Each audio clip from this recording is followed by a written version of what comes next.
Hey guys, Jay with Effective Fitness. Today we're going to work at just getting into an underhook wrist control, underhook pinky line control. And it's very important. This is going to stop a lot of bad things from happening to you if you can just use this skill building. So again, we're going to talk about our fundamentals in the clinch. Again, good stance. My feet are offset a little bit. Doesn't matter which way they're going to be. If it's my gun side, that side might be back. Maybe in the fight, it's forward. So switch up how you do it. I would just get in a good stance here, and I can just move around in a stance. If you just did 2 or 3 minute rounds of just moving around, okay, bent knees, not waist, chest up, head up, okay, back straight, and I just move around here, good footwork, that alone is going to start burning your hamstrings. It's going to give you a really good workout. When I talk about inside controls, I can get into this from a bunch of different variations. First variation we're going to talk about is just inside.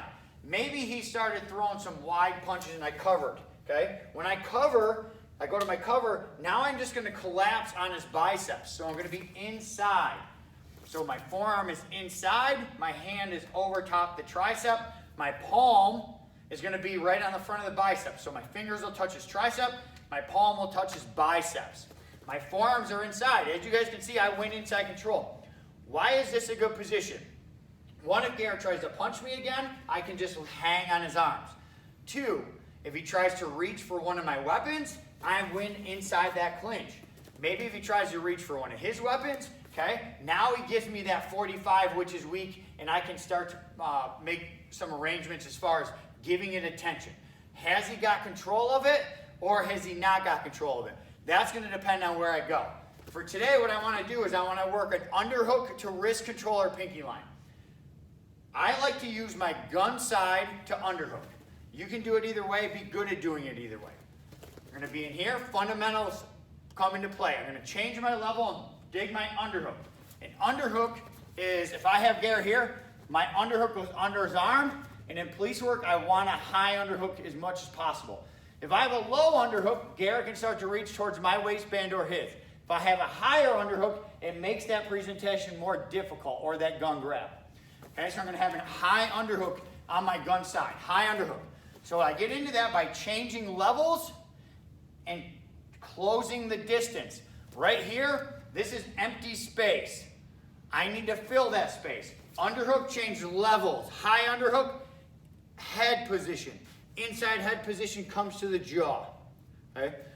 My hand's already inside here, so I'm just going to slide down. If I can only get to the wrist, that's fine.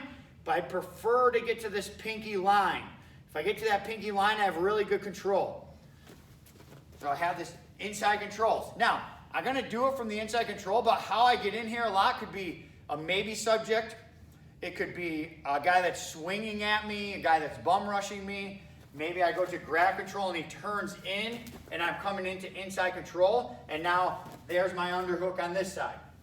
All right? We'll drill it from the inside controls. Again, fingertips touch the back of the tricep, my palms land on his biceps, and my forearms are inside. I occupy this space. Okay? When I'm ready to go, I change the levels in underhook, and I went inside head position. Okay, this head could be a strike depending on the level of force as well, but be mean with this head. I slide to the wrist. I like the pinky line. If I'm on the wrist, it's easier for him to roll and break the grip. If I'm on the pinky line, it's much more difficult for him, and I can control that arm where I want to control it. This setup right here allows us to work into our trapped arm body locks, into our vertical tilts, and it helps us work into anything we need to problem solve as far as taking the guy down, body lock series, him grabbing our weapons or him trying to present his. If you can get good at these skill building, you'll be much more proficient when we're in the clinch with weapons on.